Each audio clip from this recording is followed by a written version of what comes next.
Meron po tayong isang kontrobersyal na balita dito ngayon kung saan ay gumulantang dito sa mundo ng cryptocurrency. Sapagkat meron pong isang sikat na YouTuber at boksingero na si Ginoong Logan Paul kung saan ay muli po siyang nasangkot sa usapin na panloloko gamit ang crypto.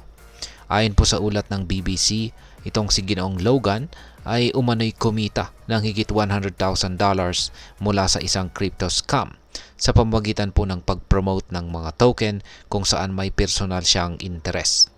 Kaya alamin po natin ang detalye sa likod ng akusasyon na ito at kung paano po ito nakakaapekto sa buong crypto community.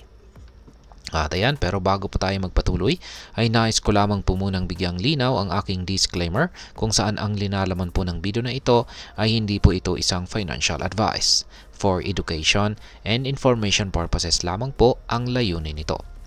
Yan, paano nga ba nasangkot itong si Ginoong Logan Paul sa crypto scam na ito? Ang kontrobersiya ay nagsimula nang ibunyag ng BBC na si Ginoong Logan Paul ay nag-promote ng mga crypto tokens tulad po ng Elongate noong taong 2021. Sa kanyang mga social media post, ini-endorso po niya ito bilang isang investment opportunity na nagpayaman umano sa kanya. Dahil sa kanyang impluensya, tumaas ang halaga ng token ng mahigit 6,000% na nagdulot po ng malaking kita para sa mga may hawak nito, kasama na raw itong si Ginoong Logan mismo.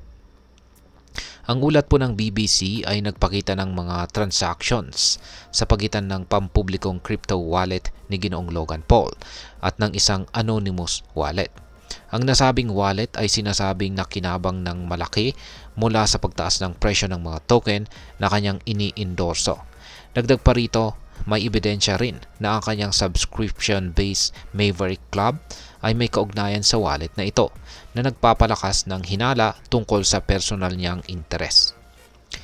Ngayon ay ano ang papel ng anonymous wallets?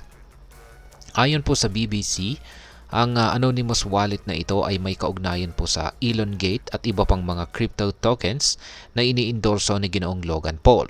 Halimbawa ay noong May 10, 2021, nang ipromote po niya ang Elongate, ang wallet na ito ay nag-hold ng malaking bilang ng tokens.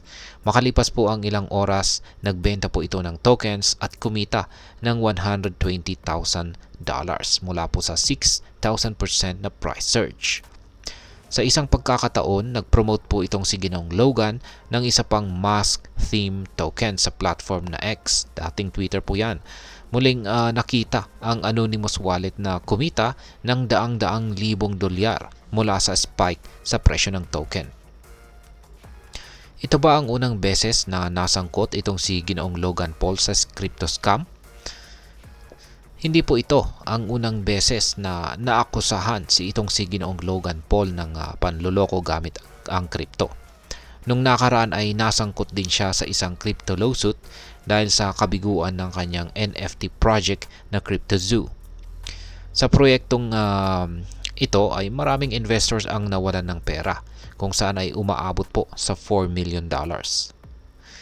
Bukod dito ay noong taong 2023 ay may ulat din mula sa Time Magazine na nagsasabing kumita itong si Ginoong Logan mula sa Dink Doink meme coins. Ang parehong anonymous wallet na iniugnay kay Ginoong Logan ay nagpadala umano ng $100,000 sa kanyang pampublikong wallet matapos ibenta ang nasabing tokens. Ngayon ay totoo ba ang mga aligasyon? Hanggang ngayon ay wala pong konkretong ebidensya na nagpapatunay sa direktang pagkakasangkot nitong si Ginoong Logan Paul.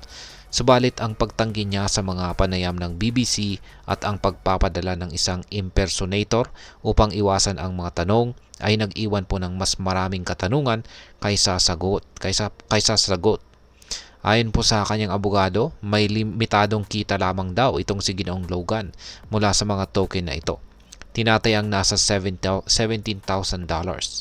Gayunpaman, hindi nito pinabulaanan ang mga koneksyon sa anonymous wallet o ang epekto ng kanyang mga endorsement sa presyo ng crypto tokens. Ngayon ay ano po ang maaaring maging epekto nito para sa atin bilang mga Pinoy crypto trader or investors. Bilang mga Pilipino, bilang mga Pilipinong investor, crypto investors or traders, ay mahalaga pong tandaan na ang ganitong klase ng kontrobersiya ay nagdudulot po ng kawalang tiwala sa market. Maraming baguhan ang umaasa sa mga kilalang personalidad tulad po ni Ginoong Logan Paul.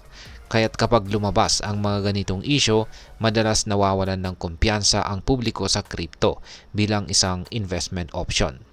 Bukod dito, ang pump and dump schemes ay maaring magdulot ng malalaking pagkalugi, lalo na kung hindi nauunawaan ang tunay na layunin ng mga iniindorso ng mga influencer. Ang insidenteng ito ay paalala po sa atin na mag-ingat sa mga hype at siguraduhin tayo mismo ang magsaliksik or mag-research tungkol sa anumang investment na papasukin natin. Ngayon ay ano naman po ang aking masasabi tungkol dito? Ang kontrobersiya kay Ginoong Logan Paul ay hindi lamang kwento ng isang sikat na influencer, kundi isa ring aral para sa lahat ng crypto investors. Bilang investor, responsibilidad po nating tiyakin na ang ating pera ay napupunta sa mga lehitimo at transparent na projects. Huwag pong basta magtiwala sa sinasabi ng mga celebrity sa halip mag-research at magtanong sa mga eksperto. Ang crypto po ay may malaking potensyal, ngunit tulad ng ibang investment, hindi ito ligtas sa panluloko. Kaya't maging maingat, maging mapanuri at higit po sa lahat, huwag hayaang makontrol ng hype ang ating desisyon. Kaya ano po ang masasabi ninyo tungkol dito? Ibahagi po ninyo ang inyong opinion sa comment section sa ibaba. At ayan, hanggang dito na lamang po tayo sa video na ito mga ka-crypto. Sana po ay inyong nagustuhan ang aking paliwanag sa video na ito. Kung inyo po itong nagustuhan, pakiclick lamang po ang like button nito. Marami pong salamat sa panonood, ingat po tayo lagi at God bless po sa ating lahat.